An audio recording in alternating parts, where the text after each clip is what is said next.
and add, a lot of hooey had been written about her husband and the events of 1998. I have tried to avoid repeating the hooey. Some of what happened in the desert canyons of Four Corners in 1998 will never be known with certainty. While speculation remains just that, I have attempted to fill in those gaps by suggesting events that seem most consistent with the physical evidence and expert opinion, as well as the character and habits of the people involved. In almost all cases, that line of logic seemed to lead to a specific explanation, rather than multiple possibilities. Readers will know by attribution within the story the source of the information.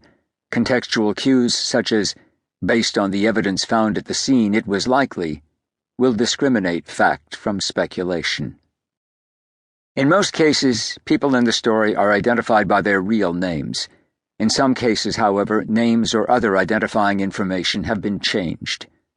As far as anyone knows, the following pages are the brutal truth. Prologue. Roundup. June 5th, 2007. Canyonlands Wilderness Area, southeastern Utah. The gnats rose in great black clouds in front of the herd and hovered over the backs of the cattle marching north along Montezuma Creek into Cross Canyon. They swarmed over Duke's head, the horse flicking his ears incessantly at the annoyance. One gnat, Eric Bayless, inhaled halfway down his throat as he swung his leg over Duke's rump onto the ground, causing him to hack and spit before he dropped the reins and started up the hill through the snakeweed and bitter brush for a closer look at what he'd just glimpsed.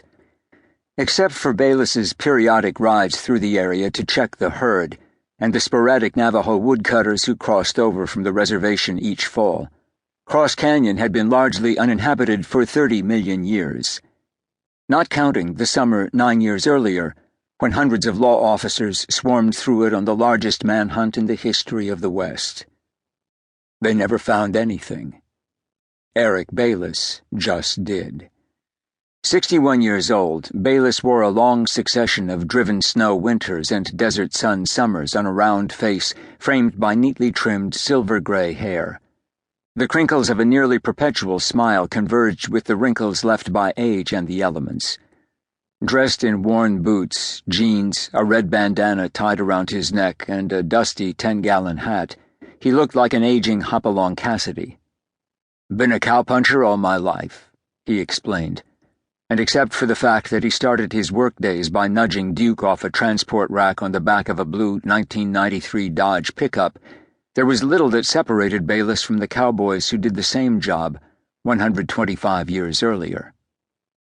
It was a familiar job in familiar territory. The Richard Perkins Ranch of Blanding, Utah, where Bayless had worked for 18 years, had a Bureau of Land Management permit to winter cattle on a checkerboard section of deeded and federal land. It was open range, and in the course of tending the herd, Bayless had ridden the same loop hundreds of times, parking at Montezuma Creek, then going east on horseback along the reservation fence. Past the adobe ruins known as Nancy Patterson Monument, he'd angle northward into Cross Canyon until he reached the northeast edge of the cattle's range. There he'd turn west back toward the truck, picking up the creek as he rode deeper into the canyon, a round trip of about 12 miles by Bayless's estimate. Over the course of a winter, the less sociable of the herd would scatter through the sagebrush and slip from sight among squat pinyon pines on the hillsides, or sneak up a wash around a bend. It was rugged territory, an easy place to hide, a harder place to survive. Each spring Bayless found them, amalgamating the herd as he rode the loop and drove the cattle to summer range. By 10:30 a.m. that morning, he had been at it 4 hours.